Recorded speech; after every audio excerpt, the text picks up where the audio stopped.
Selamat siang, salam sejahtera untuk kita semua. Perkenalkan, saya Fatmawati Arif, mahasiswa Optometri RPL 2021 Ukrida. Dalam tugas mata kuliah Ocular Disease dan Neuroophthalmologi, mari kita sama-sama mempelajari tentang hipertensi retinopati. Saya akan share screen ya.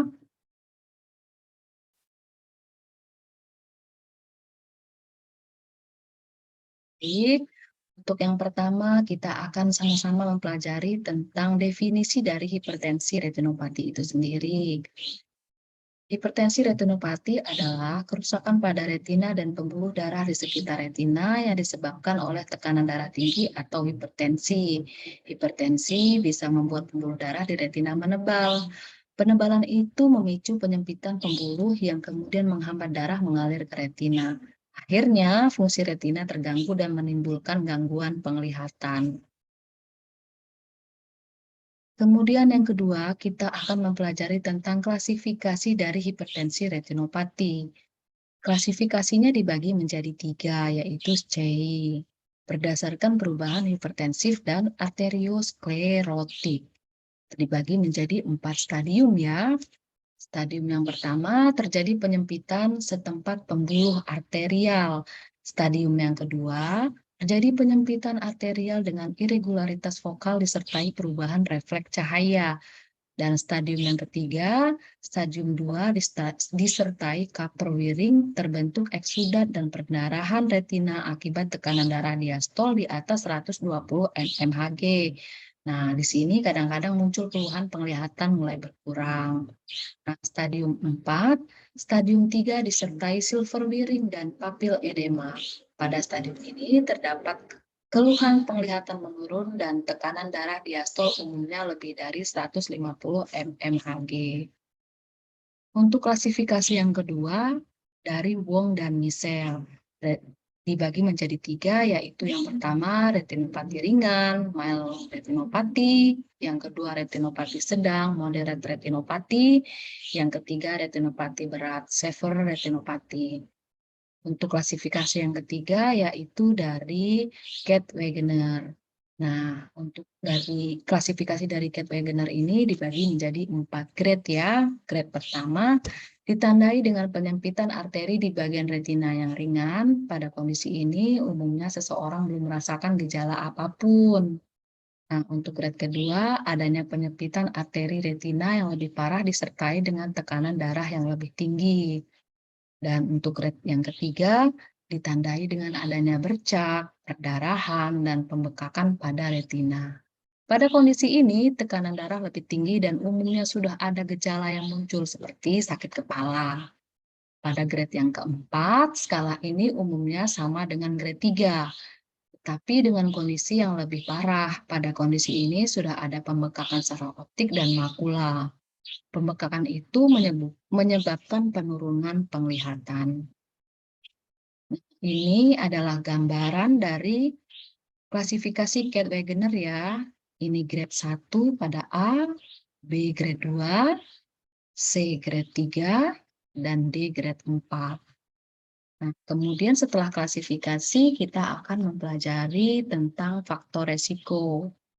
Faktor resiko dari hipertensi retinopati yaitu yang pertama, penderita hipertensi itu sendiri. Yang kedua, penderita obesitas. Yang ketiga, perokok. Yang keempat, konsumsi alkohol. Yang kelima, stres. Yang keenam, kurangnya berolahraga. Yang ketujuh, genetik atau keturunan. Dan yang kedelapan, konsumsi garam berlebihan. Setelah faktor resiko, kita akan mempelajari tentang gejala klinis ya. Gejala klinis dari hipertensi retinopati kerap tak terasa karena tak spesifik sebagai tanda terkena gangguan tersebut. Gejala yang mungkin timbul meliputi sakit kepala, mata terasa nyeri, dan penurunan penglihatan. Pemeriksaan secara khusus diperlukan untuk mengetahui gejala hipertensi retinopati secara pasti. Dokter mata akan menjalankan pemeriksaan fisik dan tindakan endoskopi. Jika kita menderita hipertensi, ada baiknya kita kontrol ke dokter mata supaya semuanya tidak sebelum terlambat ya. Setelah gejala klinis, yang kelima kita sama-sama akan belajar tentang pemeriksaannya.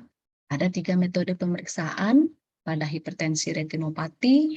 Yang pertama, pemeriksaan hipertensi sistemik. Dokter akan mengecek tekanan darah dengan tensimeter. Yang kedua, pemeriksaan retina. Dokter mata akan mendeteksi retinopati dengan menggunakan oftalmoskop. Ini ya alatnya, yaitu sebuah alat yang memproyeksi cahaya untuk memeriksa bagian belakang bola mata. Dengan alat ini, dokter akan mencari tanda dari retinopati meliputi penyempitan pembuluh darah, bercak-bercak pada retina atau disebut cotton wool spot, pembekakan pada makula, yaitu pada bagian sentral pada retina dan saraf optik. Perdarahan di bagian belakang mata juga termasuk. Pemeriksaan ini untuk menentukan tingkat keparahan hipertensi yang dialami. Nah, dan yang ketiga, jika diperlukan, kita melakukan pemeriksaan pembuluh darah, yaitu angiografi mata atau fluorescent angiografi. Adalah sebuah pemeriksaan medis dengan menggunakan tinta khusus dan kamera untuk melihat aliran darah pada mata. Tinta tersebut akan memperjelas pembuluh darah di balik bola mata agar dapat diambil gambarnya dengan mudah.